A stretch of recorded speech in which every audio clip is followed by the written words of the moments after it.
À un moment donné, le rêve arrive pour te dire quel enjeu tu es prêt à résoudre. Un rêve qui se présente ne nous présente jamais un enjeu qu'on n'est pas capable de résoudre. La meilleure thérapie pour les cauchemars, qui est aujourd'hui la seule prouvée par la science, c'est la thérapie par imagerie. À un moment donné, il parlait de fonctions un peu évolutives du rêve. Je rêve de mes problèmes pour pouvoir les résoudre. Tous les rêves ont un sens. Et ça c'est une certitude. Ça a été prouvé par la science. Ouais. C'est-à-dire que pour se souvenir de ces rêves, il faut absolument les noter. Par essence, le rêve est un souvenir très très volatile, très fugace. Si on fait un rêve récurrent, c'est que on n'a pas résolu la problématique que notre inconscient veut nous donner. Exactement. Vous faites des rêves récurrents ? Absolument. Chers amis, bienvenue, merci d'être là, nouvelle rencontre, toujours sous le soleil de Montréal, quel bonheur, avec des intervenants qui vont venir nous raconter un peu d'abord leur parcours de vie et ensuite leur expertise. Et s'il y a bien une thématique, moi, que j'apprécie beaucoup, c'est les rêves. Que disent nos rêves ? Comment expertiser, analyser, comprendre nos rêves ? On va voir ça avec une consoeur, et vous allez comprendre aussi pourquoi. Elle s'appelle Laurence Eleni Bagayoko. Elle est là. Salut Laurence. Salut. Merci. Chère consoeur. Oui, dans quel sens par rapport au podcast ? Par rapport au podcast. Ouais, c'est vrai, c'est vrai. Sûr. J'ai un podcast sur les rêves qui s'appelle Studio dans tes rêves. Ouais. Et en effet, on s'est lancé depuis l'année dernière. Génial. Là, et voilà. Bon, une série d'interviews de ceux qui acceptent de parler de leurs rêves. Tout à fait. Ou de spiritualité en général. Alors, ce qu'on fait, c'est... je dirais d'abord les rêves, mais on explore les rêves de deux manières. Les rêves de vie que les gens ont, surtout les rêves des artistes qui ont accompli leur rêve de vie, qui ont réussi à atteindre un certain objectif. Puis à la fin, je fais toujours une petite pointe sur les rêves de nuit, puisque j'interprète et j'analyse les rêves de nuit. Et on a aussi une catégorie avec des artistes en devenir ou des artistes émergents. Et là, on analyse vraiment en profondeur leurs rêves de nuit. Je décode, je regarde les symboles et tout ça, pour voir comment ça peut booster leur parcours artistique. Est-ce que la base dans l'analyse d'un rêve de nuit, c'est de le noter immédiatement au réveil ? Ah oui, oui. Primordial. C'est la base tout de suite. Oui. Ouais. Et alors ça, en plus, ça a été prouvé par la science. Ouais. C'est-à-dire que pour se souvenir de ses rêves, il faut absolument les noter, parce que par essence, le rêve est un souvenir très très volatile. Ouais, c'est fugace. Très fugace. Ouais. Donc en fait, on le note ou on l'enregistre. Moi, je les enregistre, par exemple. Mais vous dites d'abord, avant d'analyser le rêve, il faut d'abord apprendre à le comprendre. Ouais. Comment vous est venue cette expertise-là, cet angle-là, cette cible-là, si particulière ? En fait, je pense que j'ai toujours... Enfin, c'est pas je pense. J'ai toujours été fascinée par les rêves.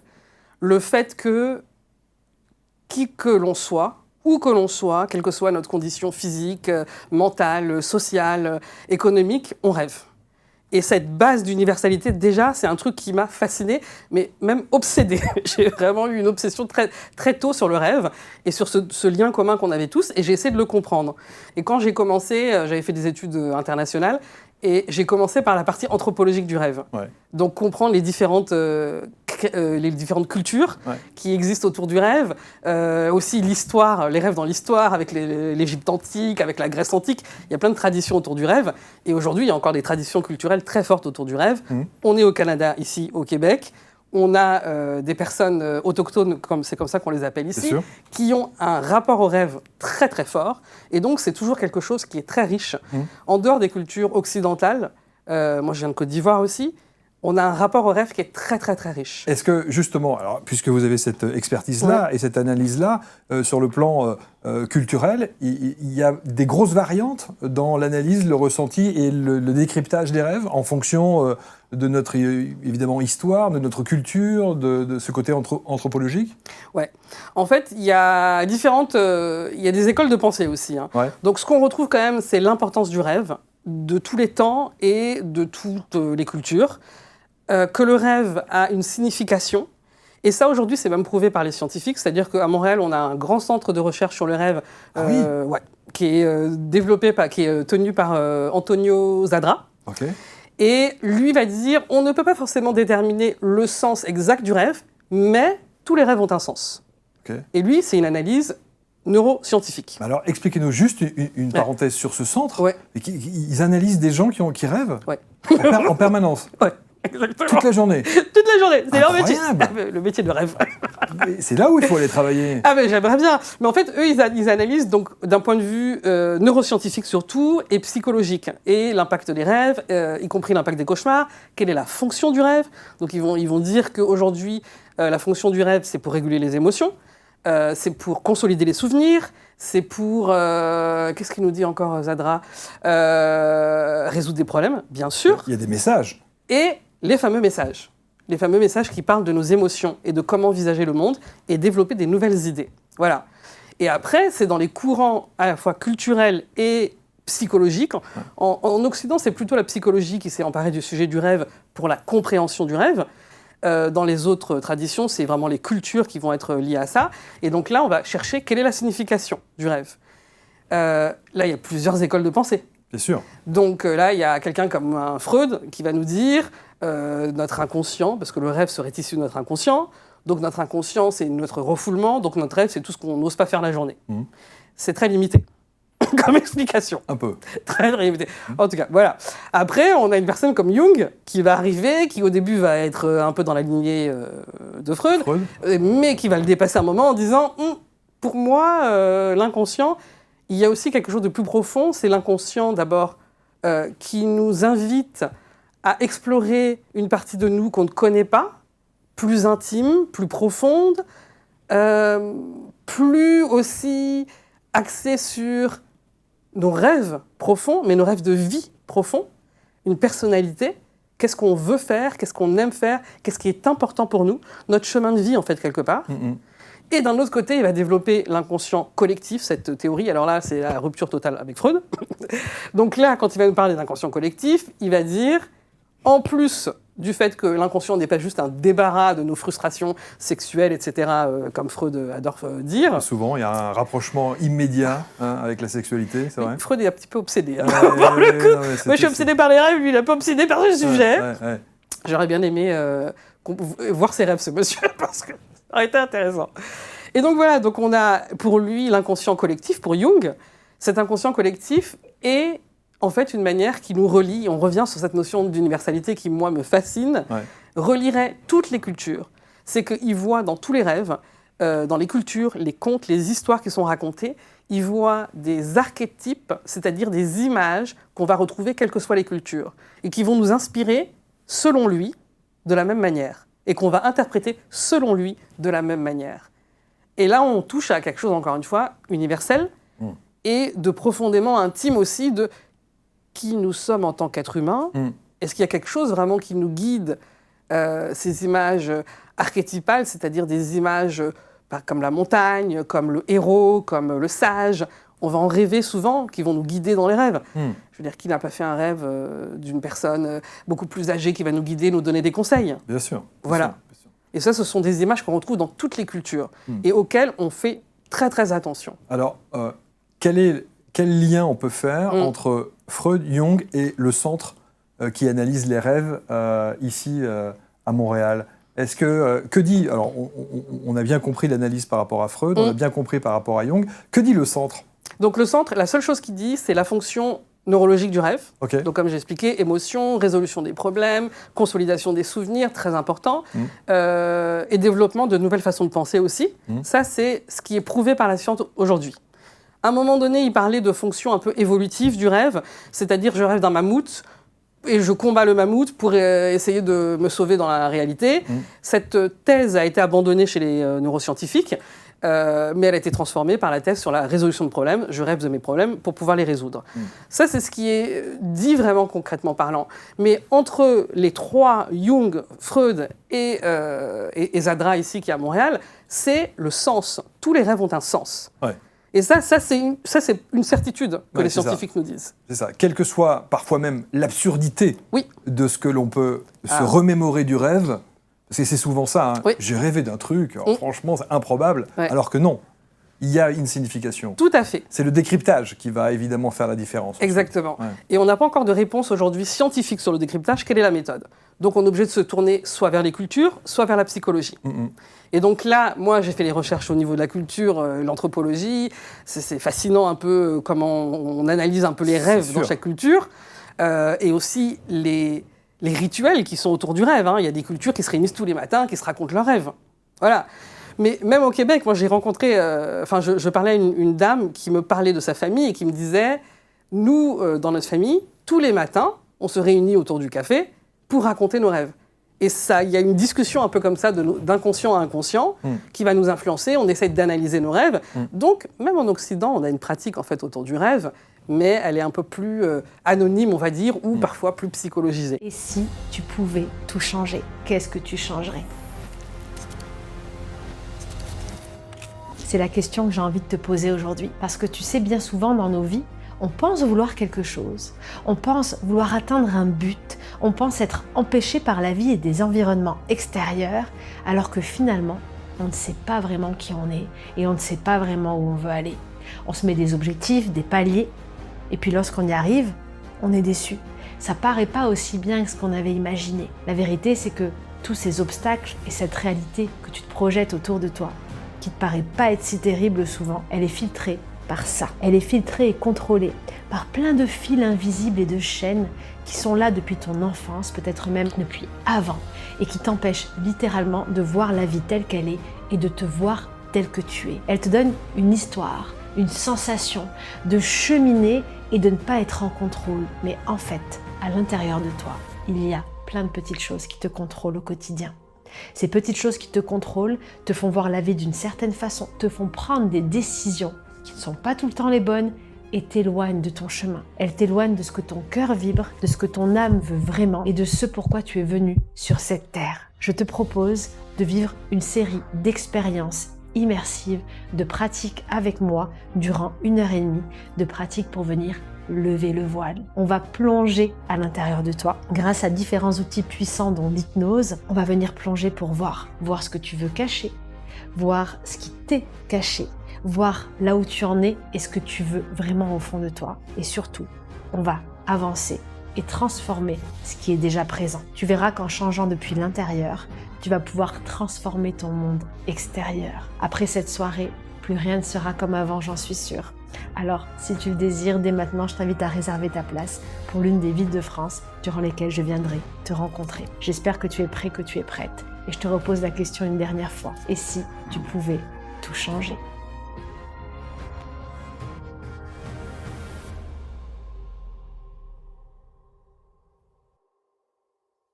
En tout cas, l'idée qui consiste à dire, et on entend parfois des gens vous dire, moi je ne rêve jamais, je ne me souviens jamais de mes rêves, et je ne rêve jamais. C'est faux. C'est absolument faux. C'est faux. À part si on a une pathologie qui est prouvée, bien sûr qu'on rêve. Alors, on va rêver au moins 3 heures par nuit. 1 à 3 heures par nuit au minimum. Michel Jouvet, je pense dans les années 50, qui est un scientifique français, a trouvé la phase REM du sommeil, c'est-à-dire la phase du sommeil paradoxal. Ouais. C'est une phase dans laquelle nos mouvements des yeux nos yeux vont s'agiter. Quelque part, on l'appelle paradoxal parce que on a l'impression d'être complètement de rien faire parce que nos muscles sont complètement détendus. Par contre, le cerveau, il est en état d'ébullition. Il est en ébullition. Ah, pas possible. Et donc, au début, Michel Jouvet nous dit, on rêve pendant cette période-là, et après, donc il est quand même bien 1 heure à 3 heures par nuit, Ouais. et en fait, de plus en plus, on se rend compte qu'on peut rêver en dehors des périodes. Et donc là, on a un neuroscientifique américain, Raoul Jun... Ah, bah alors là, il ne faut pas que le pauvre... Raoul Jandia, je crois. Okay. Pas que je me trompe sur son nom. Lui, il nous dit, on pourrait rêver peut-être jusqu'à même 1/3 de notre vie. C'est beaucoup. C'est énorme. C'est beaucoup. C'est sûr. Au minimum, c'est 1 mois par année. 1 mois complet de notre vie par année, au minimum. Ça, c'est le REM. Et après, il y a des grandes possibilités que ce soit plus. Alors, parlons de vous, Laurence. Ouais. Comment, parce que ça, c'est absolument fascinant, le rêve. Évidemment, je ne sais pas si un jour on aura des certitudes quand on parle de rêve. En tout cas, chacun y va de son analyse et de son ressenti en fonction, comme vous l'avez dit, de son éducation, de ses fondamentaux et puis évidemment de sa culture. Mais vous, est-ce que vous faites des rêves récurrents qui sont souvent les mêmes? On entend très souvent ça. Je vis et je rêve en permanence la même chose. Si oui, lequel? Et quelle est votre analyse du fait de répéter en permanence le même rêve? Alors, il y a un point fondamental déjà. Ouais. Faire des rêves récurrents, moi aujourd'hui, j'en fais plus parce que j'analyse mes rêves. Ouais. quand on fait des rêves récurrents, selon certains psychologues, notamment Tristan Frédéric Moir, que j'adore, Bien sûr. voilà. On connaît très bien. Ah bon? Bien sûr, Ah, bah, bien sûr, qui est un très grand spécialiste du rêve et qu'on va recevoir prochainement d'ailleurs. Ah, mais voilà, Ouais. je l'adore. Il est incroyable. Mm. Son analyse est incroyable. Ouais. Voilà. Ouais. Et bien donc lui, il nous dit que si on fait un rêve récurrent, c'est que on n'a pas résolu la problématique que notre inconscient veut nous donner. Exactement. Jung disait la même chose aussi. Ouais. Donc moi aujourd'hui, vu que j'analyse mes rêves, je les interprète, je les écoute, je fais plus de rêves récurrents. D'accord. Mais vous faites des rêves récurrents? Absolument. vous en J'en ai parliez. un C'est en lequel? permanence, Ok. je vais vous dire. Mais je vous laisse finir et puis Ok. je vous l'explique après. Et donc, le rêve récurrent, ce serait l'urgence première pour toute personne de comprendre ce rêve-là. Là, il faut vraiment se poser, prendre un temps, même si on n'a pas de notion d'interprétation des rêves, parce que moi j'utilise une méthode très très précise, avec 6 à 8 niveaux d'analyse, donc c'est très précis. Mais déjà, on peut se demander si on a un rêve récurrent, quelle est la quête du rêve? Qu'est-ce que dans le rêve, j'essaye de faire? Ça, c'est très important. Et ensuite, qu'est-ce qui m'empêche, parce que bien souvent des rêves récurrents, on est empêché de faire quelque chose, qu'est-ce qui m'empêche de faire ce à quoi j'aspire dans mon rêve? J'essaie d'analyser Ouais. et de répondre à ces questions. Ouais. Ouais. Et là, on fait des parallèles avec notre vie. Ouais. Quelles sont les émotions que je ressens aussi dans ce rêve-là? Ouais. On a des réponses, même là, sans connaître la méthode d'interprétation des rêves, on a des réponses très précises sur ce qui nous taraude et ce qu'il est temps de résoudre. C'est fou. Ça veut dire donc, déjà, premier point, c'est que si un rêve se répète, Oui. c'est qu'on n'a pas su entendre le message. Tout à fait. Oui. Ok. Ensuite, s'il se répète, commençons par essayer d'analyser la situation. Tout à fait. Quel est le message récurrent? Alors, je vais vous dire, moi j'ai 2 rêves Mhm. que je fais en permanence, et c'est par vague. C'est-à-dire que c'est un en particulier que je vais vous décrire. C'est un rêve que je vais avoir pendant peut-être 10, 15, 20 nuits d'affilée, Ok. et puis après qui disparaît. Très bien. Mais pendant ce laps de temps-là, je me réveille le matin en me disant « mais c'est fou, j'ai encore rêvé de ça ». Mhm. Le rêve, il est très simple. Il est en rapport avec ma première partie de vie, qui était la radio. Mhm. Et je suis en retard. Et je dois courir parce que je ne vais pas être à l'heure à l'antenne. Mhm. Et au moment, et je panique. Et je dois courir. Et quand j'arrive dans ce studio, rien ne fonctionne. Ouh, très bien. Rien ne marche. Mhm. Les boutons sautent, je trouve pas la programmation. Enfin, tout est complètement décalé, désordonné, et c'est un bazar innommable. Mhm. Ce rêve-là, il est extrêmement récurrent chez moi. Donc c'est un rêve d'angoisse typique, déjà. Sans doute. On est dans le rêve, par exemple, quand je vais rater un examen, que je fais avant d'avoir un examen. Mais alors, ce qui est étonnant, c'est que ce n'est pas un rêve fait, par exemple, avant une émission. C'est un rêve fait pendant une certaine période de temps. C'est Oui, ça? absolument. Ok. Ouais. Parce que si on était dans un rêve qui est fait avant une émission, là, on serait plutôt dans les rêves de répétition. Ouais. C'est-à-dire, on va se préparer quelque part au pire scénario échoué. Comme le rêve de l'examen dans lequel on échoue avant de le faire, c'est le cerveau qui se prépare, c'est pour réguler les émotions. Ok. Voilà. Et donc là, on retourne sur les fonctions de Zadra qui parle de régulation des émotions et de préparation aussi, quelque part. L'examen ou l'enregistrement de la radio serait vu comme le mammouth de l'époque. Et fonction évolutive, on va essayer de diminuer cette angoisse par faire le pire des scénarios. Ouais. Voilà. C'est la Sauf que maîtrise, là- le mot maîtrise. Mhm, C'est le fait de ne pas maîtriser certaines choses. C'est-à-dire, Mhm. je ne maîtrise pas le temps, mhm, je ne maîtrise pas l'outil mhm. dans ce rêve, Ouais. je ne maîtrise pas la fonction qui m'est demandée. Ouais. Voilà, et je pense que c'est ça, en fait. Mhm. Et c'est la première fois que je l'explique comme ça. Hein. Ah d'accord. À ok. l'instant là, c'est parce que c'est le fait que vous puissiez effectivement m'aiguiller Mhm. dans votre analyse qui me permet d'avoir ce regard-là. Très bien. Et donc la quête du rêve, c'est quoi? Qu'est-ce que vous voulez faire? C'est, d'après vous, c'est faire une émission, la passer à la radio, c'est quoi? Bah, c'est de faire mon job. Je dois Ok. faire mon job et je le fais mal. Oui, mais mon job de... Le job de faire mon émission. Ok, d'accord, Voilà. très bien. Et donc dans ce studio qui ne fonctionne pas, où Mhm. j'arrive en retard, où je me perds dans les couloirs Mhm. alors que je connais très très bien l'endroit, Mhm. et je me dis mais bon sang, je sais plus où j'ai garé ma voiture, je ne sais plus où ceci, je vais. Ah, intéressant Ouais, ça ouais, aussi. ouais, ouais. Ok. Alors, par exemple, pour les rêves de retard à répétition, Ouais. Tristan Frédéric Moir dirait peut-être, je ne peux pas parler à sa place, mais c'est lui qui m'a appris ça, donc je peux le transmettre ici. Les rêves où on est toujours en retard, mais que ça arrive très très souvent alors qu'on ne l'est pas vraiment dans la vie, c'est des rêves où on a ce sentiment, en fait, où généralement on est, comment dire, plutôt en avance dans la vie sur les autres. Et comme il y a un décalage avec les autres, on se dit, bah, c'est peut-être moi qui suis bizarre ou en retard. Donc il y a cette notion de décalage, donc la perception d'un enfant qui était en avance et qui se dit, bon, bah, vu que les autres ne sont pas là, c'est que finalement c'est moi qui suis en retard. Donc un enfant qui n'a pas été compris. Tout à fait.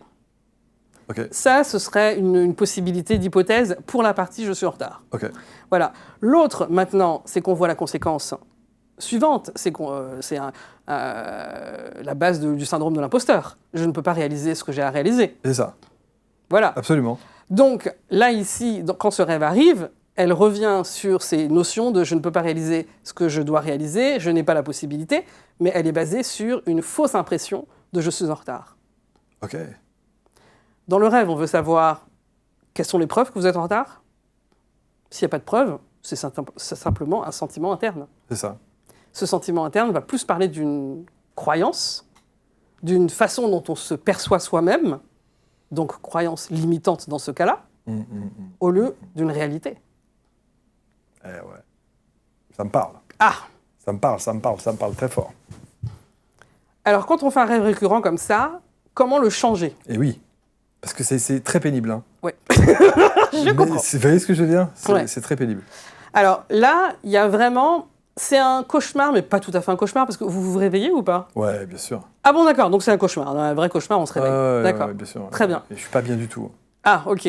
Alors, la meilleure thérapie pour les cauchemars, qui est aujourd'hui la seule prouvée par la science, c'est la thérapie par imagerie. C'est-à-dire qu'on va reprendre toutes les images du rêve, en prenant conscience que les images qui sont générées par le rêve viennent de notre inconscient, donc ce sont des créations très intimes qui ont été faites, et ce sont des images qui sont signifiantes pour nous. C'est pas au hasard, en fait, que ces images ont été prises. Elles représentent exactement, de manière physique, de manière imagée, la représentation de nos émotions. Donc on va reprendre exactement le même scénario, exactement les mêmes images, et se replonger dans le rêve. Ce sera peut-être désagréable, mais je vous conseille vraiment de replonger dans le rêve, le scénario exact. Et d'abord, première étape pour vous, ce serait de valider est-ce que vraiment je suis en retard ou pas.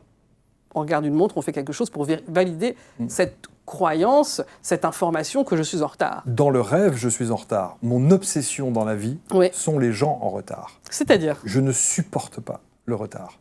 Ah! J'ai une sainte horreur de la minute de retard. Ok! Absolument. Et pour moi, c'est même, je trouve ça, voilà, je trouve que c'est d'une incorrection. Voilà. Ah non, mais je prends un avion, je peux arriver 4 heures avant. D'accord, très bien. Et ça ne me pose aucun problème. J'ai un rendez-vous, je peux attendre dans la voiture pendant 30 minutes, mais j'ai besoin d'être très, très en avance. Alors, ça fait écho à quelles émotions? Quelles émotions? Est-ce que c'est la sensation que j'ai été en retard et que ça m'a tellement coûté que j'ai du mal à être en face de gens? Ce sont des hypothèses que je donne. Oui, bien sûr, mais c'est en tout cas des hypothèses de réflexion qui sont intéressantes. Et alors, autre élément que je vous donne aussi, et je profite évidemment de votre présence pour que vous me donniez votre éclairage, c'est que dans ce rêve, évidemment, je suis stressé à l'idée d'arriver en retard, donc je cours dans tous les sens, sauf que je ne peux pas courir. Ouf! Ah oui. Et je suis ralenti en permanence, quelque chose me retient, alors que je sais pertinemment qu'il faut que j'y aille. Mais ça me retient physiquement. Voilà. Ça, je Qu'est-ce que vous en pensez, déteste docteur? ce genre de rêve. Parce que j'en ai déjà fait. On ne peut pas parler, on ne peut pas courir, on ne peut pas marcher, c'est horrible. Exactement. Donc, encore une fois, c'est un rêve typique d'angoisse. Mais il faut regarder qu'est-ce qui nous retient. Est-ce qu'il y a quelque chose vraiment dans le rêve? Absolument rien. Voilà. Et ça, c'est fondamental. C'est physique. Ouais. Mais ça, c'est fondamental parce qu'en fait, le rêve va toujours nous donner des informations sur... par exemple, j'ai été... dans une version de psychologie, évidemment d'analyse de psychologie. Là, je me base dans cette branche-là, dans la tradition de Jung, dans la tradition de Tristan Frédéric Moire. Un rêve va nous donner une information sur comment on se sent. Et donc là, quand je ne peux pas avancer, mais qu'il n'y a rien autour, la seule chose qui est mentionnée, c'est l'état d'esprit. C'est nous, c'est notre perspective sur le monde et notre façon de nous concevoir nous-mêmes. S'il y avait vraiment quelque chose, alors, dans une perspective de thérapie ou de psychanalyse, Le rêve nous dirait, telle ou telle personne nous ralentit. Très précisément, une figure maternelle, une figure paternelle nous ralentit, donc un homme plus âgé, une femme plus âgée, une personne à peu près de notre âge. Et là, on aurait le contexte exact de ce qui nous ralentit dans la vie. Et une fois que ça s'est identifié, c'est phénoménal, parce qu'on peut aller au travers. On a la source déjà. On n'a pas besoin de passer des années en psychanalyse pour essayer de trouver quels sont mes problèmes, etc. etc. On a directement la source. Mais quand le rêve nous montre qu'une émotion ou qu'une incapacité n'a aucune cause-conséquence, n'a aucune cause, mais a des conséquences, alors il faut se diriger sur la façon dont on se conçoit nous-mêmes. Et se perçoit. Exactement. On se perçoit nous-mêmes. Tout à fait. Et donc là, ça veut dire que ce sentiment-là d'avoir été différent enfant, donc c'est une hypothèse que je pose, vous la validez ou pas? C'est validé ou non? Oui, bien sûr. Bon. Oui, bien sûr. Voilà. Ouais. Eh bien, cette hypothèse-là, elle a encore un impact sur votre vie aujourd'hui. Okay. Et elle vous ralentit concrètement parlant. Le fait que vous soyez en retard, moi, j'ai pas de preuve dans le rêve. Donc, on ne peut pas le dire, c'est un sentiment. Okay. Par contre, vous êtes effectivement ralenti dans le rêve. Donc là, ça voudrait dire que vous pourriez aller beaucoup plus vite, avancer sur beaucoup plus de choses, et pour réaliser votre job, puisque c'est ça la quête du rêve. Mon Dieu. La résonance avec ce que je vis, là, votre analyse est incroyable. Ah bon? Ah mais complètement. Ah bah très bien. Et d'ailleurs, je m'adresse à Mathis qui réalise l'émission, tu es d'accord avec cette année? C'est fou. Et on en parlait pas plus tard qu'hier encore. Ah, très bien. Ouais. Donc non, mais il y a une vraie résonance. C'est absolument passionnant de voir de quelle manière... Vous sentez-vous parfois fatigué ou stressé chez vous, sans vraiment savoir pourquoi? Et si l'énergie de votre intérieur influençait votre bien-être au quotidien? Participez à notre atelier gratuit animé par Jean-Baptiste Vosco, énergéticien, géobiologue et expert Feng Shui, pour apprendre à diagnostiquer et harmoniser l'énergie de votre intérieur. Dans cet atelier exclusif, vous découvrirez notamment comment diagnostiquer votre espace de vie, vous apprendrez à décrypter vos ressentis et l'énergie des objets qui vous entourent et vivrez une harmonisation en direct de votre espace de vie et à l'intérieur de vous.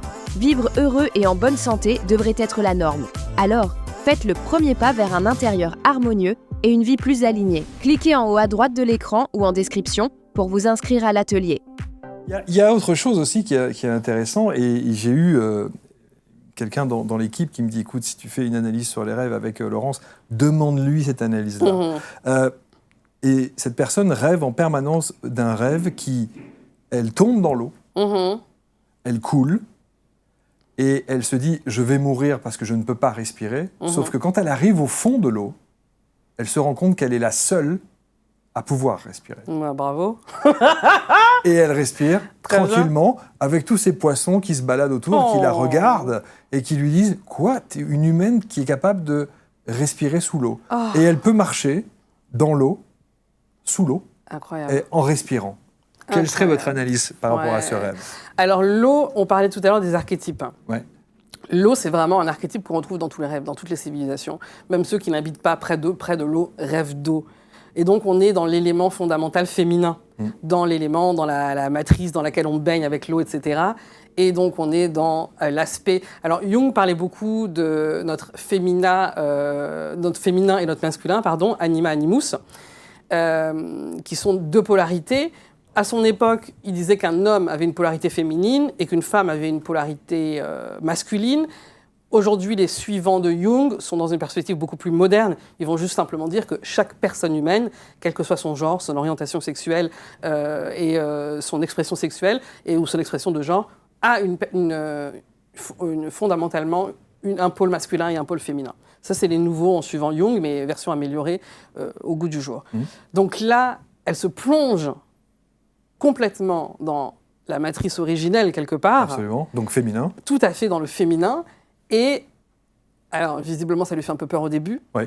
Mais elle découvre avec un grand plaisir, parce que le rêve se termine bien, en fait. Exactement. Qu'elle sait à la fois respirer. Oui. Donc, elle a une grande capacité de pouvoir plonger au sein de sa créativité, de son imaginaire, de tout son féminin et de toutes les archétypes liés au féminin. Ouais. Parce qu'on reste... Parfois, le rêve est aussi une caricature, hein. Donc, parce que certains vont dire « Ah, mais femme créative et homme force, c'est ridicule ». Mais le rêve reproduit notre société, tout simplement. Donc, il y a des caricatures dedans. Et les archétypes font partie aussi de certaines caricatures. Et donc là, elle se plonge dans toute cette partie féminine avec joie, elle retrouve la joie de cette partie féminine, et en fait, ce rêve lui rappelle à quel point il n'y a pas besoin de stresser. Mais elle a encore un stress. Bon, ok. Alors, il faudrait regarder, si on regarde d'un point de vue thérapie, il faudra regarder le lien à la mère. Est-ce que ça stressait sa mère d'accéder à sa partie féminine, ou d'autres figures maternelles, des fois c'est une prof, une tante, voilà. Mais là, c'est vraiment un plaisir qui est déterminé par le rêve. On pourrait voir quand même aussi une capacité d'adaptation, parce que bon, elle a peur de couler, elle a peur de sombrer, de mourir, donc peur noyer, d'être exactement engloutie par ses émotions, son féminin, sa créativité, une peur de ça, et en même temps une capacité aussi de grande résilience. Alors peut-être que des fois, elle n'a pas besoin d'aller au fond de l'eau et de se confronter à chaque fois à la peur de mourir pour accéder à sa créativité. Il y a peut-être des moyens aussi un peu plus faciles. Voilà. Le fait qu'elle ait choisi l'élément eau et qu'elle soit dedans, parce qu'il y a plein d'autres éléments qui pourraient représenter le féminin. Voilà. Le fait qu'elle ait choisi ça, qu'elle ait cette sensation à chaque fois de peur de plonger, elle n'a pas besoin de... On pourrait dire qu'au bout d'un moment, elle a compris qu'elle pouvait y accéder plus simplement. Et donc c'est pour ça qu'on revient sur le lien avec la mère ou la figure d'autorité quelque part féminine qui leur a dit que ce serait un peu compliqué d'arriver là. Elle peut se simplifier la vie quand même. Hein. Pas besoin d'aller faire des prouesses à chaque fois. Voilà. Extraordinaire. Bah, franchement, c'est une très très belle analyse et on va lui montrer évidemment cet enregistrement. On peut vous donner un troisième exemple ? Oui, mais je voudrais juste revenir sur un truc très très important que je n'ai pas terminé, parce que vous parlez du cauchemar, la thérapie par l'imagerie mentale. Parce que ça, il y a beaucoup de gens qui font des cauchemars et qui sont terrorisés par ces images nocturnes. Et donc, c'est très important de reprendre le scénario du rêve dans la thérapie par l'imagerie mentale. Il y a d'ailleurs un autre chercheur à Montréal, il y en a beaucoup sur les rêves, qui s'appelle Niels, qui en parle dans ses recherches en psychiatrie à l'Université de Montréal. Donc, on se plonge dans le rêve, toutes les images. Et attention, on va visualiser le rêve, à la fois les images, les sensations qu'on a. On va vraiment plonger entièrement dans le rêve. Il faut retourner dans le scénario, vraiment fondamentalement au cœur du rêve. Et là, il faut résoudre ce qui se passe dans le rêve.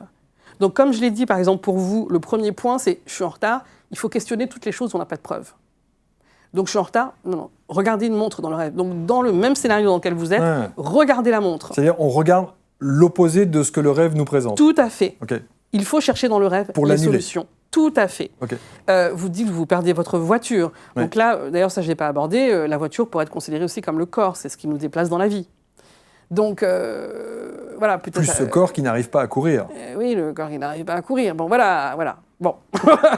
Mais est-ce que la voiture est vraiment perdue ? Est-ce qu'elle est sur le côté ? Non. Et c'est-à-dire que je ne la retrouve pas comme quelqu'un qui va garer sa voiture et qui ne la retrouve pas, et qui va mettre 1000 ans en disant « mais bon, j'étais convaincu qu'elle était là ». Oui, très bien. Faites-la apparaître dans le rêve.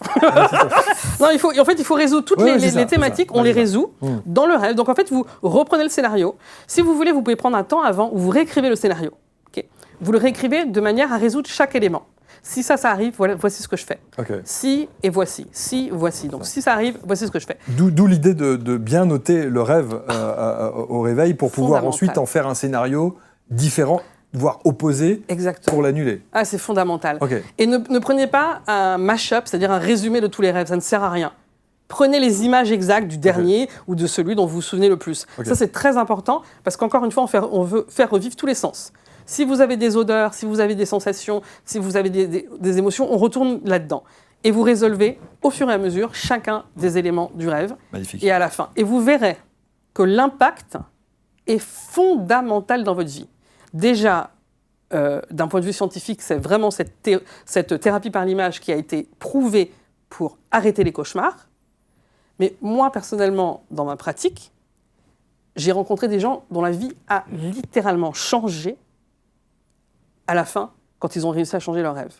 Et là, j'ai un exemple très précis. J'ai un monsieur qui est venu me voir et il faisait un rêve, une personne brillante. Brillante. Un gars qui se présentait très bien, qui avait une grande capacité d'élocution, sauf qu'au travail, impossible pour lui... Tétanisé. Voilà. Tétanisé. Dès qu'il avait une réunion, dès qu'il était en posture de parler devant les gens. Il faisait un rêve chaque nuit, pas chaque nuit, mais à chaque fois qu'il faisait ce rêve, ce cauchemar, un homme venait frapper à sa porte. Et lui, il était dans son lit, il avait tout terrorisé, et en fait, il avait très peur. Et il se réveillait en sueur. Alors, on se dit, mais un homme tape à ta porte, ça te fait peur. Enfin bref, on sait que les rêves, c'est des émotions qu'on ne contrôle pas, et donc c'était un cauchemar terrible qu'il faisait. Cet homme s'est entraîné pour changer la fin de son rêve. Donc on s'entraîne avec la thérapie par l'image, 5 à 10 minutes par jour pendant au moins 3 semaines. Il s'est entraîné à changer la fin de son rêve. C'est-à-dire, on retourne à la logique. Un gars vient m'embêter la nuit à taper à ma fenêtre. Au bout d'un moment, je veux dire, c'est bon. Ça va. Tu me laisses dormir tranquille. Donc il s'est levé, il l'a insulté de tous les noms d'oiseaux. Le gars est parti, en courant, en fait, tout simplement. Et donc il s'est souvenu, il a refait son... Il a fait ça en étant éveillé, replongé dans le rêve, conscient. etc. Conscient. Le jour où il a refait le rêve, il a réussi à un moment à comprendre qu'il rêvait, et il l'a fait dans son rêve. Le lendemain matin, mais quand je dis le lendemain matin, il n'y a pas de délai. Le lendemain matin de la résolution de ce rêve, pour la première fois de sa vie, il a pu parler en réunion au travail. Waouh. Il a dû déjà être profondément étonné, lui-même. Non ? Ben oui, c'est un truc de... Enfin, moi, je trouve ça... C'est extraordinaire, mais c'est extraordinaire, bien sûr. Et ça n'est jamais revenu. Et alors, sur des cas de gens que vous avez, entre guillemets, étudiés ou que vous avez accompagnés, ce côté systématique qui consiste à dire si un rêve est donc un cauchemar en l'occurrence, ou la répétition d'un rêve se présente, à ce moment-là, le noter le matin et ensuite faire un scénario de contre-pied de ce qui se passe, ça, vous l'avez vérifié à chaque fois. Ah oui. Et de toute façon, je veux dire, c'est même pas moi. La thérapie par l'image parle du... Alors, la thérapie par l'image parle, faut quand même que je sois précise sur mes mots, de la résolution des cauchemars. Sauf que la résolution des cauchemars a automatiquement un impact sur la vraie vie. Voilà. Ça, c'est ce que n'analyse pas la thérapie par l'image. Et on n'a pas encore de données sur ce pan dans la vie. Qu'est-ce que ça fait ? Mais ça diminue l'anxiété, ça c'est dans les recherches. Ça permet de ressentir un mieux-être général, ça c'est dans les recherches, c'est validé. Et puis, il y a aussi la recherche sur le rêve lucide, parce que ce monsieur, ce qu'il a fait, quand il est plongé dans son rêve, qu'il a réalisé qu'il rêvait, parce qu'il avait déjà fait le scénario, en fait, ce qu'il a fait, c'est un rêve lucide. Je sais que je rêve. Quand j'ai la conscience de rêver, c'est ce qu'on appelle un rêve lucide. Et le rêve lucide est utilisé aujourd'hui dans les thérapies, notamment pour traiter les cas d'anxiété généralisée et les troubles post-traumatiques. Et ça, il y a de la littérature scientifique dessus. Bien sûr. Des gens qui sont partis à la guerre, qui étaient traumatisés, qui justement faisaient des cauchemars, qui ont eu un entraînement au rêve lucide. Donc là, il y a un entraînement très précis, peut-être qu'on en parlera plus tard, et qui ont effectivement changé leur cauchemar, réalisé qu'ils rêvaient, changé la fin, et en fait, l'anxiété s'en va. Et ça, c'est scientifique. Il n'y a pas de... Extraordinaire. Il n'y a pas besoin de comprendre les rêves, là. On peut juste les plonger, et voilà. Je vous donne un autre exemple. Oui. Et comme vous êtes très expansif, votre micro a encore bougé, Ah, donc mince. vous allez pouvoir... Non, mais remettez-le bien juste droit, on fait ça comme à la maison. Voilà, parfait, super, Okay. voilà, super. Exemple, et ça aussi, on l'a très très souvent entendu, vous êtes quelque part à l'extérieur et vous êtes poursuivi. Logique, très banal. Et la seule solution pour vous en sortir, c'est votre pouvoir. Vous avez un pouvoir qui est en un battement de bras, vous décollez. Sauf que vous décollez jusqu'à une certaine hauteur, et passé une certaine hauteur, alors la hauteur des arbres par exemple, ou la hauteur d'une petite maison, etc., ce qui fait que tout le monde derrière est complètement stupéfait, se dit mais comment il fait ça ? Et vous ne pouvez pas dépasser cette maison ou cet arbre, parce qu'après, la hauteur vous terrorise. Donc vous êtes bien à ce niveau-là, et vous prenez cette espèce de distance qui fait que vous pouvez ensuite vous balader en volant. Bon. La symbolique de « je vole », la symbolique de « je suis poursuivi », je me libère de cette poursuite par ce pouvoir et cette action des bras qui me fait décoller. Comment vous analysez ça ? Alors c'est drôle parce que j'ai reçu quelqu'un il n'y a pas longtemps dans mon podcast justement qui me parlait de ça et qui l'a analysé dans une perspective haïtienne. C'est un monsieur qui venait d'Haïti. Et il disait que s'envoler et voir comme ça, c'était une capacité de voir justement tous les pouvoirs qu'on a. Réaliser à quel point qu'on a des pouvoirs en fait en tant qu'être humain, qu'on a du potentiel. Voilà, exactement. Maintenant, la question d'être poursuivi. J'ai posé exactement la même question que le retard tout à l'heure. On est poursuivi. Est-ce que vraiment, on est vraiment poursuivi? Apparemment, oui. Apparemment, oui. Oui. Mais je veux dire, est-ce que c'est quelqu'un qui court pour attraper son bus derrière? Est-ce Non, que non, c'est non, quelqu'un... il court pour échapper à quelque chose. Non, mais la personne qui est derrière nous. Ah, ce sont des gens. Eh oui. Ah, c'est des gens en Ce plus. sont des gens qui essaient de l'attraper. Ouais, et Ah, qui d'accord. visiblement sont assez... qui ne sont pas très sympas pour le coup. Des hommes et des femmes. Des joues. Ça, je sais pas. Ouais. Mais parce qu'en fait, il faut voir. Hein. Le rêve de poursuite, c'est un rêve très très commun. Très commun, absolument. C'est Et très donc courant. là, on retrouve très très souvent dans les rêves. Encore une fois, moi, si on me dit pas qu'il y a quelqu'un qui va vraiment nous nuire, si ce n'est pas précisé dans le rêve, c'est une conception de l'esprit. C'est une façon dont on a de se percevoir. Peut-être que les personnes qui courent derrière font un marathon. Ben, j'en sais rien en fait. Peut-être que les personnes qui courent derrière, encore une fois, il y a le bus qui est devant, elles sont tous en train de courir parce que le bus, voilà. Et elles Non, courent là, dans ce la... sont vraiment des gens qui essaient de l'attraper pour lui faire du mal. Oui, mais attention, est-ce qu'il y a des armes? Est-ce qu'il y a, il y a une profération de menaces? Non. Et voilà. C'est comme quand vous me dites, je suis en retard. Oui, non, je sais que je suis en retard. Dans les rêves, on a tous des convictions. Ouais. Et c'est ça qui est passionnant. Et ça, c'est vraiment l'un des niveaux d'analyse que j'adore et que je préfère. Et c'est vraiment le travail de Tristan Frédéric Moir, ça. Qui va faire la différence entre les émotions. Donc, je suis là, quelqu'un me tape, j'ai une réaction physique, je peux le lier, on va dire, à une émotion, je suis triste, ou voilà, peu importe. Il s'est passé quelque chose, cause-conséquence, très clair et déterminé dans le rêve. À partir du moment où il n'y a pas de clarté sur l'état d'angoisse, c'est qu'en fait, c'est une conception, une perception. Ok. Et il faut essayer de trouver, et le rêve va expliquer pourquoi on a peur. Alors, notre cerveau, notre inconscient nous met en état d'être poursuivi par plein de monde. Ah bon, on a peut-être envie d'être poursuivi par plein de monde, que plein de monde soit derrière nous, peut-être. On a envie d'être suivi, peut-être. Il y a un désir qui fait peur. C'est vrai que là, on se rapproche peut-être un peu de Freud, qui est dans le refoulement. Je désire être poursuivi par plusieurs personnes, être suivi par plusieurs personnes, mais en même temps, j'en ai peur. Donc je donne explication, on veut me tuer, etc., etc. Mais remettez toujours en question votre rêve. Y a-t-il une preuve?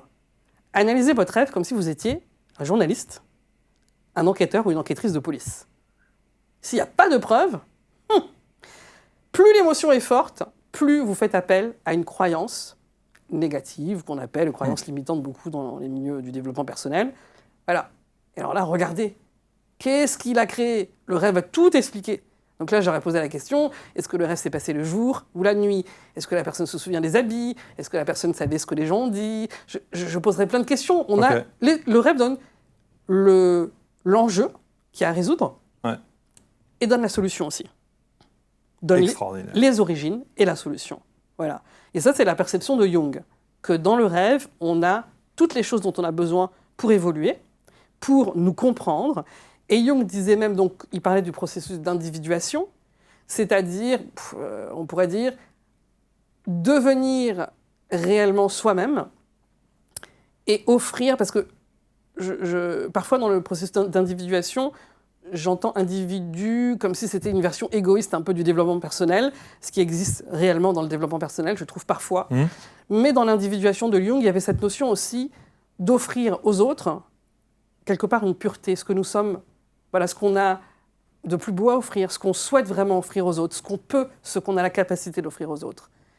Et donc, pour lui, le rêve est vraiment cet outil incroyable, fait par nous. C'est pas un livre de développement personnel. C'est pas tu suis étape 1, 2, 3, 4, 5, qui ne correspond pas, qui dit machin. C'est pas tu vas parler pendant des années de ta vie, de tes problèmes, pour essayer de trouver la solution, C'est, à un moment donné, le rêve arrive, pour te dire quel enjeu tu es prêt à résoudre, parce qu'en plus, le cerveau, il est assez intelligent, d'après Jung, et Tristan Frédéric Moir le dit aussi, on va avoir l'enjeu au moment où on est capable de le résoudre. Un rêve qui se présente ne nous présente jamais un enjeu qu'on n'est pas capable de résoudre. Quelle information importante. C'est crucial. Dans le processus d'individuation de Jung, c'est comme ça qu'il voyait le rêve. Donc là, ce n'est pas encore une fois étape 3, 4, 5, 1, 2, 3, 4, 5, et on doit suivre, puis on se rend compte que bon, l'étape 1 déjà, puis moi je suis déjà battu, j'y arrive pas. Alors du coup, ça veut dire quoi? J'arriverai jamais à l'étape 5? Ça veut dire quoi? Je serai jamais... voilà, et puis là, on devient malheureux, en fait. On essaye de suivre des processus, là, comme ça, un peu hasardeux. C'est un peu fatigant, quoi. C'est passionnant, vraiment, c'est passionnant, parce que... on pourrait s'imaginer qu'un rêve ou un cauchemar est une fatalité. En tout cas, c'est quelque chose sur lequel on ne peut pas intervenir. On se dit, bon ben voilà, j'ai fait ce rêve-là, et point barre. Mais déjà, se poser la question du pourquoi, et ensuite, quand on se dire, voilà, je vais réécrire le scénario pour qu'il y ait une connotation très, très positive. Ouais. Après, dans nos échanges, évidemment, et dans les émissions que l'on fait, il y a une dimension spirituelle qui est aussi très importante. Et on parle, évidemment, des voyages astraux, qui seraient donc des choses vécues. On n'est plus dans l'ordre du rêve, là, puisque c'est véritablement notre âme qui vit, évidemment, cette décorporation, etc. Comment faire la différence entre un rêve et ce qui est véritablement vécu, si tant est que vous puissiez croire à ces voyages astraux? Alors ça, c'est l'expérience personnelle, déjà. La première chose, c'est qu'aujourd'hui, la science n'a pas forcément d'informations précises sur ça. Exact. Par rapport aux rêves. Oui, je sais qu'il y a eu quelques recherches qui ont été faites. Le nom de la dame m'échappe. C'était une dame chercheuse, si je ne m'abuse, elle était belge, qui avait fait des recherches sur la décorporation. Une personne qui avait la capacité d'aller dans un autre endroit. Suisse. Ah, Suisse. Avec Nicolas Fraisse. Ah ben voilà. Merci. Voilà, exactement. Et ben donc cette personne-là, elle n'est pas en état de rêve. Voilà, donc c'est un voyage astral entre guillemets, des corporations classiques. Exact. Mais sur précisément le voyage astral en état de rêve, il n'y a pas de recherche dessus. Voilà. Donc on revient sur l'ordre de la croyance. On revient sur ce qui va nous guider, soit culturellement parlant, nos croyances, soit dans la psychologie, parce que dans la psychologie, honnêtement, il y a beaucoup de choses qui ne sont pas prouvées, c'est aussi beaucoup des croyances. Jung, Freud, c'était beaucoup des intuitions. Bien sûr. On va pas se mentir, Bien sûr. ça n'a rien d'essayer de créer une science là où il n'y en a pas. Ça ne veut pas dire que ce n'est pas riche. En revanche, par contre, il y a une grande richesse. Donc, les voyages astraux, c'est une expérience, et les gens rapportent avoir fait des voyages astraux. On m'en parle beaucoup, et donc avec la capacité de vérifier les informations. Je suis allée chez le voisin et j'ai vu que il s'est passé ça et ça. Et en fait, j'ai vérifié postérieurement, que effectivement le voisin avait bien un chat avec un collier vert, etc. Et donc là, on atteint une dimension qui fait presque écho à l'inconscient collectif aussi de Jung. Parce que Jung, il y a une vision spirituelle dans l'inconscient collectif. Comment ça, on serait tous reliés par quelque chose d'inconscient? Voilà. Comment on pourrait avoir des images qui sont les mêmes et qu'on détermine, qu'on comprend de la même chose, qui ont le même impact sur nous? Donc là, on atteint une dimension effectivement spirituelle dans les voyages astraux que les personnes décrivent. Et c'est leur expérience qui va primer. Et quand ça se rapproche beaucoup, il y a quelques recherches qui sont faites sur les expériences de mort imminente. Et c'est exactement la même chose. Voilà. Bien sûr. Et ils disent beaucoup, les chercheurs disent beaucoup, ce qui prime, c'est l'expérience. On n'a pas encore assez de moyens physiques, matériaux, scientifiques pour analyser. Et donc, on va regarder le récit d'expérience. Et là, quand les personnes me parlent des voyages astraux, qu'est-ce que ça vous a fait? C'est ça, en fait. À quoi ça vous ramène? Est-ce que ça vous donne l'impression d'avoir une plus grande reliance à la vie? Fantastique. Explorez-le davantage. Est-ce que vous avez l'impression de vous connecter à l'humanité entière? Encore une fois, dans cette notion de reliance, fantastique. Est-ce que vous avez l'impression de vous connecter à quelque chose de plus grand qui vous-même vous élève et vous permet de vous dire que la vie n'est pas si difficile que ça? Parce qu'on sait que la vie est très difficile. Mais fantastique, explorez ça. Donc, pour moi, toutes les notions de rêve astro, c'est une invitation à aller découvrir une partie de nous spirituelle. Et la manière dont je détermine la spiritualité, c'est tout simplement quel est le sens de notre vie?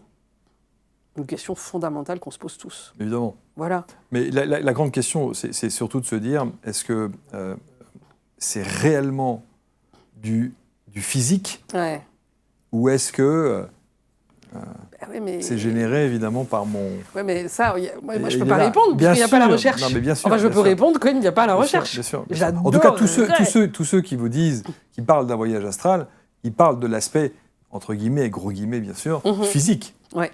Clairement. Ce n'est pas, c'est pas une invention dans des paysages imaginaires ou des choses comme ça. C'est véritablement une traversée, quoi. Voilà. Tout à fait. Une décorporation, pour le coup. Ouais. Et on retrouve dans certains voyages astro, là, dans mon podcast, j'ai reçu une personne qui disait, alors elle a nommé un peu le voyage astral, mais il disait, c'était un homme qui découvrait des nouveaux mondes et qu'en fait, il revenait à chaque fois changé. Parce qu'il ne faut pas oublier aussi que le rêve, c'est tellement fort des fois qu'on en revient transformé. Ah non, mais bouleversé, bien sûr. Non, bien sûr. Et là... Et ça peut même vous obséder une journée entière en se disant mais bon sang, j'ai vécu un truc cette nuit, c'était terrible. Oui. Et là, c'est là qu'il y a encore le lien avec les expériences de mort imminente. Les gens se reviennent transformés. Voilà. Il y a des gens qui me racontent des rêves où tout à coup ils ressentent un amour phénoménal, qui me disent j'ai rencontré Dieu. Qui je suis pour leur dire non? Bien sûr. J'en sais rien. Et quand l'émotion est tellement grande et surtout quand elle fait du bien, qu'elle permet d'être ancrée dans la réalité, parce que l'objectif, c'est pas de devenir psychotique. Hein. Voilà, quand on est ancré dans la réalité et qu'on a quelque chose d'aussi tangible qu'un rêve, parce que l'émotion d'un rêve, elle est tangible. Et c'est pour ça que d'un côté, quand on me dit je suis poursuivi ou je peux pas avancer, etc., c'est tangible, on le sent physiquement dans le corps. Absolument. Mais je dis toujours, regardez les preuves, hein. N'oubliez pas. Mais quand on vit une expérience bouleversante qui nous apporte de manière positive, il est inutile de la questionner. Il est inutile de la questionner. La seule question qui est, c'est est-ce que je veux m'entraîner à reproduire cette expérience? Ceux qui veulent faire des corporations, des rêves astro, qui ont la sensation d'avoir fait ces expériences-là, peuvent utiliser les mêmes techniques que le rêve lucide. Voilà. Et alors, les techniques du rêve lucide, là, par contre, on revient sur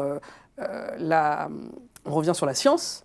Il y a des techniques de rêve lucide qui ont été développées par la science, notamment par Stéphane Laberge, qui a beaucoup vraiment analysé les rêves lucides pour la résolution des traumas, comme je le disais tout à l'heure. Mais pourquoi pas utiliser cette technique pour faire des rêves astro? Bien sûr. Pourquoi pas? Voilà. Et donc la technique, elle est simple. D'abord, il faut se souvenir de ses rêves. Donc première chose, se souvenir de ses rêves. Moi, j'utilise un acronyme qui est rêver, R-E-V-E-R. D'abord, ritualiser son sommeil, pour ceux qui ont du mal à se souvenir de leurs rêves. Et ritualiser votre sommeil, créer une ambiance assez sympa pour aller dormir. On voit que ça a un impact réel sur la qualité du sommeil et la qualité de rétention des rêves. Donc vous ritualisez votre sommeil. Le E, c'est pour exprimer une intention. Avant de dormir, dites « Je me souviens parfaitement de mes rêves au réveil ». Vous répétez cette phrase jusqu'à l'endormissement. Ensuite, le V, c'est au réveil. Visualisez votre rêve. Tous les éléments, on l'a dit, c'est fugace, le souvenir du rêve. Bien sûr. Visualisez tout ça dans votre tête sans vous réveiller. N'ouvrez pas les yeux, alors c'est trop tard. Exactement. Gardez tous les éléments précieusement, vous répétez le rêve. Et ensuite, le E, c'est écrire ou enregistrer. Voilà. Faites ce qui vous réveille le moins. Moi, j'ai mon téléphone à côté de ma table basse, je prends comme ça et j'enregistre les yeux fermés. Mais des fois, quand je termine l'enregistrement de mon rêve, je me souviens même plus de ce dont j'ai parlé. C'est sûr. Voilà. Donc, prenez la méthode qui vous réveille le moins. Parce que dès qu'on est dans la nature conscient et qu'on est tout à fait présent, on passe à autre chose. Ça part. Voilà. Et puis, le R final de rêver, c'est raconter. Plus on raconte ses rêves, on se rend compte, plus on s'en souvient. Plus le cerveau dit « Ah, ça veut dire que c'est un sujet d'intérêt pour moi, et donc voilà, je vais m'en souvenir. » Voilà. Donc d'abord, avant de faire des rêves lucides, première étape, c'est se souvenir de ses rêves, utiliser l'acronyme là, que j'adore utiliser. Moi, cet acronyme, je l'ai créé, mais il est basé sur des recherches, encore une fois. Je peux vous envoyer la bibliographie après, si vous voulez. Donc, l'acronyme rêver. Ensuite, il faut faire des tests de réalité. Alors, plusieurs fois par jour, vous mettez une petite alarme et vous dites, est-ce que je suis en train de rêver ou est-ce que je suis dans la réalité? Ok. Donc là, on est dans le film Inception. Exactement. Voilà. Il y a un mélange de Matrix et d'Inception. Exactement. Donc vous dites, est-ce que je suis en train de rêver? Oui, non. Et vous trouvez une technique qui vous permet de valider si vous rêvez ou pas. Donc certaines regardent leurs mains, appuient sur un mur, se pincent pour voir s'ils ont mal. Un geste suffit. Et juste, est-ce que je rêve ou pas? Se poser la question permet au cerveau d'enregistrer « je peux rêver et je peux ne pas rêver ». Faire la différence. Voilà. Et je sais comment faire la différence, tout à fait. Ça, ce sont les deux conditions de base pour développer le rêve lucide. Et d'ailleurs, je parle de cette technique MILD, donc, qui a été abordée par Stéphane Laberge. Il y a 54% de réussite de cette technique. Donc c'est la meilleure qui est prévue, qui a été élaborée par la science. Maintenant, on rentre vraiment dans la technique. Et là, c'est très simple. Hein. On va s'endormir, mettre un réveil 4 à 6 heures après notre endormissement. Parce qu'on sera dans la bonne phase du sommeil paradoxal. On va se réveiller. Et là, on se réveille, il faut s'activer un peu. Donc lire un livre, cerveau rationnel. Okay. Pendant 5 à 45 minutes maximum, on fait quelque chose d'actif, je veux dire, au niveau du cerveau. Mais on peut se lever, on peut... On peut rester dans son lit, il n'y a pas de problème. Okay. On peut se lever aussi, mais l'objectif, c'est le cerveau qui soit actif. Okay. Donc, ça ne sert à rien de mettre les jambes et tout ça là-dedans. Okay. Le cerveau suffit. Il faut qu'il soit actif. Donc, vous lisez un truc, vous pensez à votre rêve, vous faites voilà, quelque chose d'actif, rationnel, encore une fois. On n'est pas dans « je médite », surtout pas. On est dans le rationnel. Une fois qu'on a fait ça, on passe à l'étape suivante. Je me rendors. Là, quand je me rendors, je vais me répéter, encore une fois une phrase, comme une autosuggestion, comme une espèce d'auto-hypnose. Je sais parfaitement quand je rêve. Je sais parfaitement quand je rêve, ou je me souviens parfaitement quand je rêve. Voilà. On se répète une phrase qui nous permet de nous dire, parce qu'on avait fait des tests avant de réalité, donc là, on se dit, ah tiens, je me rappelle de ça, et on s'endort. Une technique qui booste cette technique encore par 2, c'est que quand on s'endort, on rêve en même temps qu'on plonge dans l'eau. Ça, c'est Stéphane Laberge qui a découvert qu'en alliant la phrase « je sais que je rêve » ou « je me souviens que je rêve » parfaitement, et qu'on plonge dans l'eau, ça va doubler encore plus, ça va augmenter encore plus la capacité de faire des rêves lucides. Okay. Voilà, et on plonge, on s'endort, on se souvient de son rêve, et voilà, et le matin, on note. Et vous faites ça tous les jours, vous allez faire des rêves lucides. Enfin, 54% de taux de réussite de cette méthode.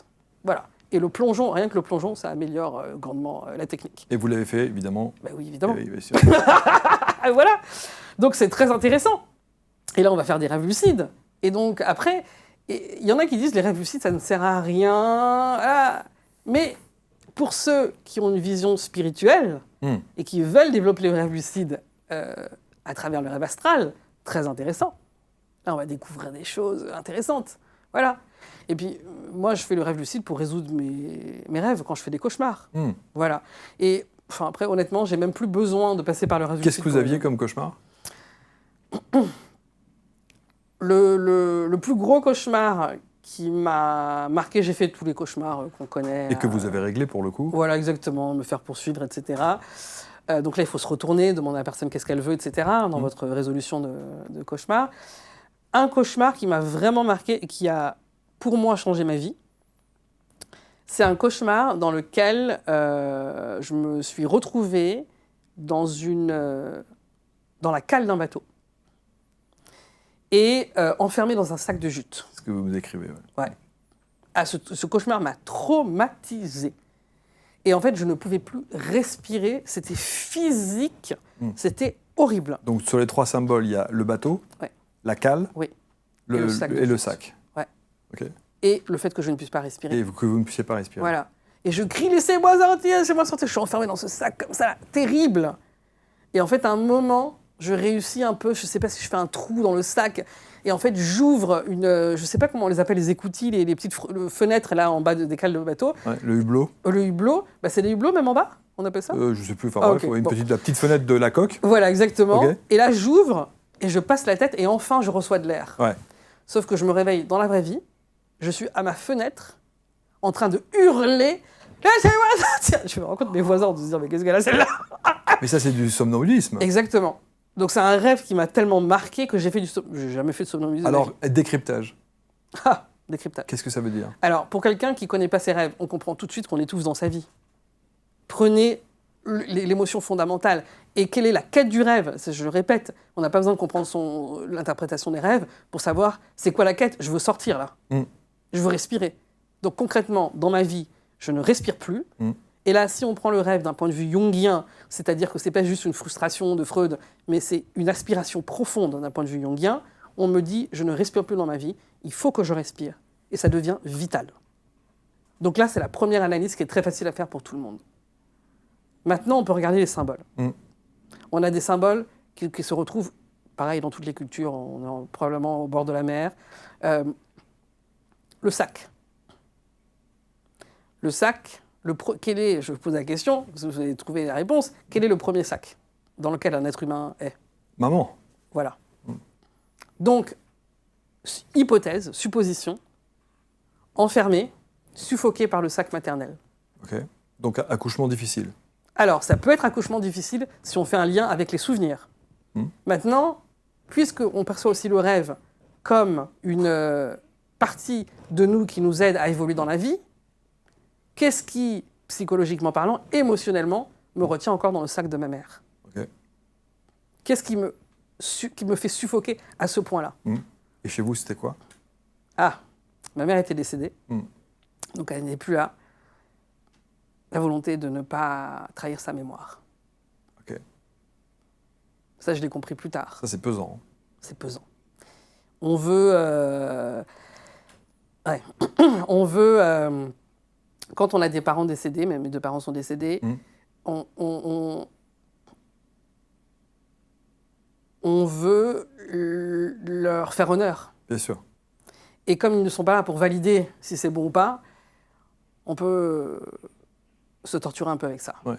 Voilà. Et donc là, clairement, ce rêve, c'était ça. C'est-à-dire qu'on était... Et puis, il faut prendre aussi toutes les images de manière générale. On est quand même dans le champ lexical de l'esclavage, de l'esclavagisme. C'est ce que j'allais dire. Voilà. Donc, on est dans des notions quand même très profondes.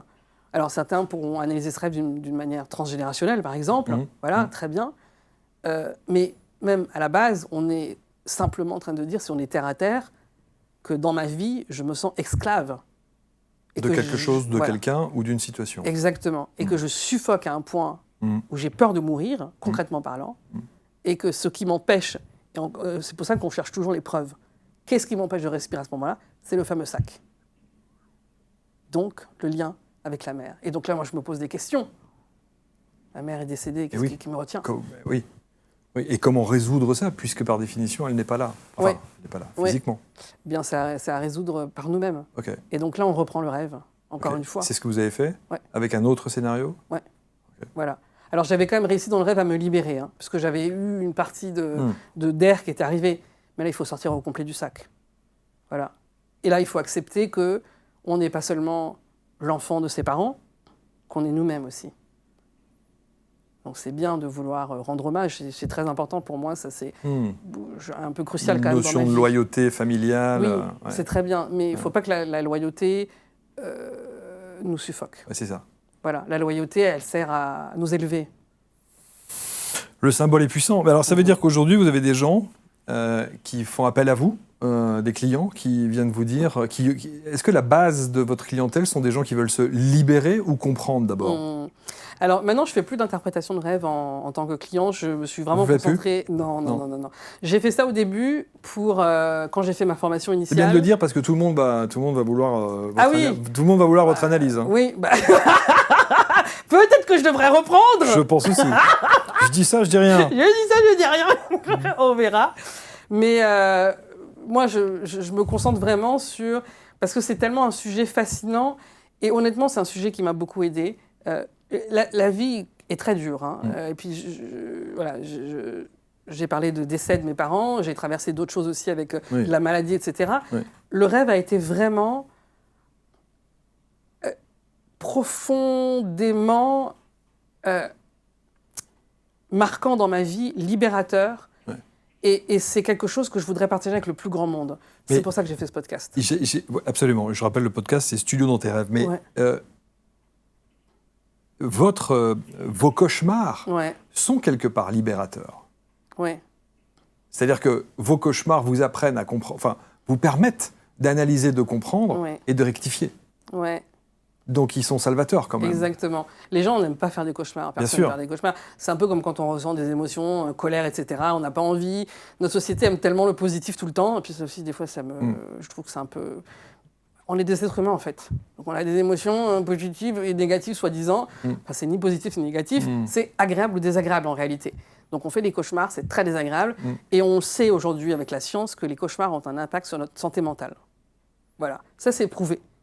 Donc, à partir du moment où on sait ça et qu'on peut les changer, mais changez-les. C'est clair. Voilà, changez-les. Alors, en une minute, qu'est-ce que vous avez fait comme... qu'est-ce que vous avez changé, pour le coup pour ne plus avoir ce cauchemar récurrent?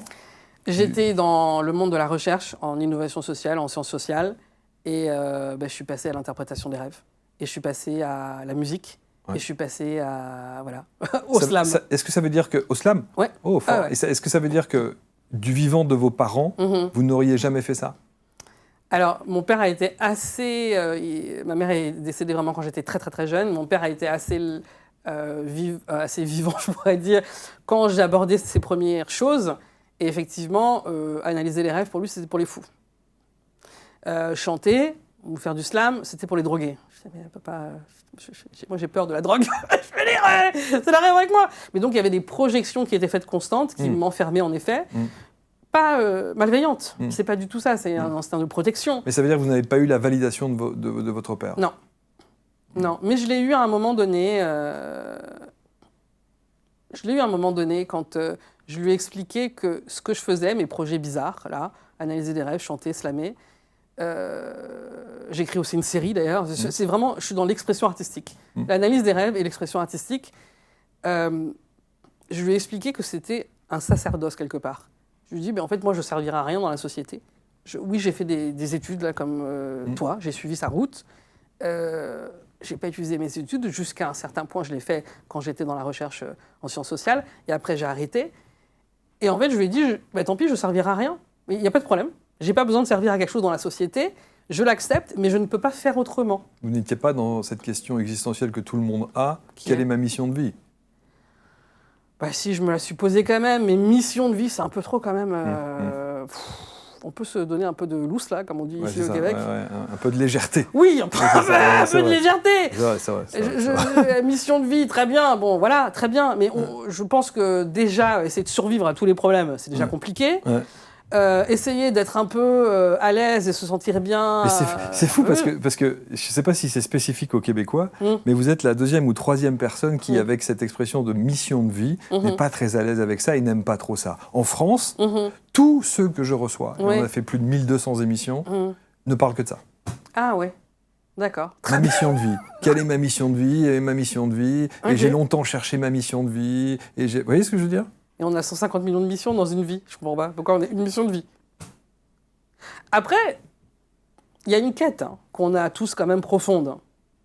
Mais qu'est-ce que ça veut dire mission de vie? Parce que j'ai l'impression que dans ce terme... Mon rôle sur cette terre. Qu'est-ce que je suis venu faire sur cette terre? Quelle est ma mission?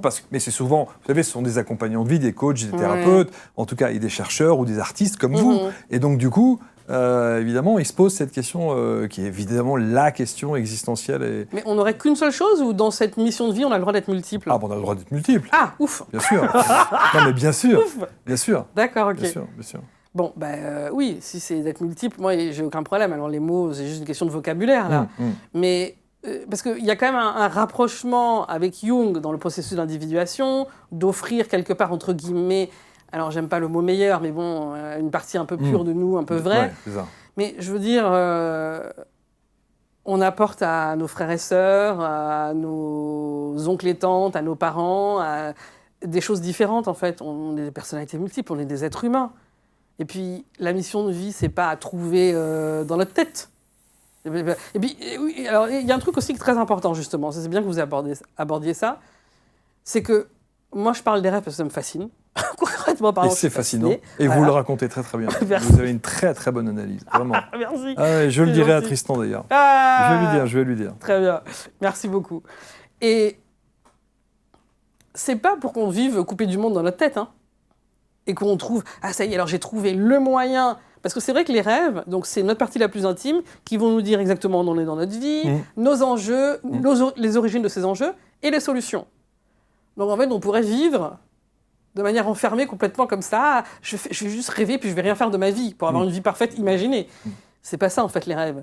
Les rêves, c'est confronter à la vie. Pas ma mission de vie que je vais trouver tout seul dans ma tête. C'est le réel qui nourrit les rêves. Et les rêves nourrissent en retour le réel. Exactement. Donc c'est un retour permanent. Et j'espère que dans mon message, je veux vraiment transmettre que l'objectif c'est de vivre. C'est pas de se couper de sa vie. Oui. Enfin, je veux dire, de toute façon, on vit par défaut. Donc voilà, vivons. Rêvons et vivons. Magnifique. Alors, on va vous retrouver sur le podcast et la chaîne YouTube. Oui. Ça, c'est vraiment bien avec ce petit setup Ouais. que j'ai regardé. Vos invités également. Vos recherches aussi, parce que j'imagine que vous êtes en permanence. Est-ce que vous êtes en lien avec ce centre à Montréal? Non, j'ai essayé de les contacter. Ils veulent pas? Bah, je pense. Hypothèse, mais après il est très occupé, Monsieur Antonio Zedra. Mais hypothèse, c'est qu'en fait, comme moi, je fais de l'interprétation des rêves, Ouais. vu que c'est pas prouvé scientifiquement. Mais c'est très bien, au contraire. C'est que vous devriez avoir une collaboration étroite pour essayer de regrouper entre son analyse purement scientifique et la dimension philosophique et spirituelle que vous avez. C'est ultra complémentaire. Ah, peut-être. Ah ouais. Bah écoutez, je vais y réfléchir davantage. Non, il faut lui dire. Ouais. Vous entendez, Antonio Zedra? Vous avez entendu ce que je me suis dit? C'est magnifique. Laurence, qu'est-ce que vous aimeriez? Je termine toujours l'émission avec cette phrase, cette question en tout cas. Qu'est-ce que vous aimeriez qu'on retienne de vous? De moi, dans la vie? La question est posée. Vous la recevez, l'interprétez comme vous voulez. Elle a vécu, elle a rêvé. Ouais. Voilà, et elle a rêvé, elle a vécu. Magnifique. L'incroyable pouvoir des rêves, il faut écrire. Ouais. Ouais, j'ai commencé un peu à écrire, ouais. Sur Obligé. ce sujet, ouais. Obligé. Ouais, Et notamment avec les petites techniques que vous nous avez données là. Voilà, et bien expliqué dans le détail. Voilà. Mais c'est vrai qu'il y a l'interprétation par définition est illimitée. Chacun ira de son ressenti, de son vécu, de ses acquis, de ses fondamentaux, de ses névroses. C'est essentiel. Mais voilà, moi j'invite tout le monde à regarder et écouter le podcast attentivement, de prendre contact avec vous. Je pense que vous allez être obligé de refaire des analyses. Peut-être. Ou des formations d'analyse de rêve. Ou des formations d'analyse de rêve. Ou des accompagnements. Moi, je me vois bien voyager, faire des trucs comme ça. Ouais, peut-être. Ouais, c'est un message. Bah oui. Prenez soin de vous, Laurence, en tout cas. Merci. C'est vraiment passionnant. Il y a le site studiodanterrêves.com, la chaîne YouTube, évidemment. Écoutez ça attentivement. Soutenez Laurence dans ses démarches, dans ses actions, dans son travail. Parce que ce sont des gens passionnés, tous ceux et celles qu'on reçoit sur ABC, et qui peut-être vous permettront aussi d'avancer, de cheminer sur votre parcours de vie, d'avoir des réponses à cette foutue mission de vie, même si. Ouais, et puis ensuite, essayer de vivre mieux, apaisé, serein. Ouais. C'est peut-être ça une mission de vie existentielle d'un humain. Accepter son humanité. Ouais. Il y a des coups durs. Logique. Voilà, mais la vie est infiniment riche et les rêves sont une partie. Ouais, et un reflet de cette richesse aussi. Et une lecture. Ouais. Une vraie lecture. Parce qu'on prend souvent ça un petit peu à la légère, mais il y a quelque chose de profond, il y a un message, très clairement. Si on se dit que tous les rêves ont un sens, alors là, ça veut dire que chaque nuit, chaque personne, chaque être humain a un message. Ouais. C'est fou quand même. Ça change la vision de notre être à ce moment-là. Wow. Merci beaucoup, Laurence. Merci infiniment. Vous commentez évidemment avec bienveillance. Dites-nous dans les commentaires aussi si vous avez un rêve récurrent, et je pense que Laurence lira évidemment vos suggestions. Et puis on se retrouve très très vite pour d'autres émissions ici à Montréal. Merci à tous, à très vite.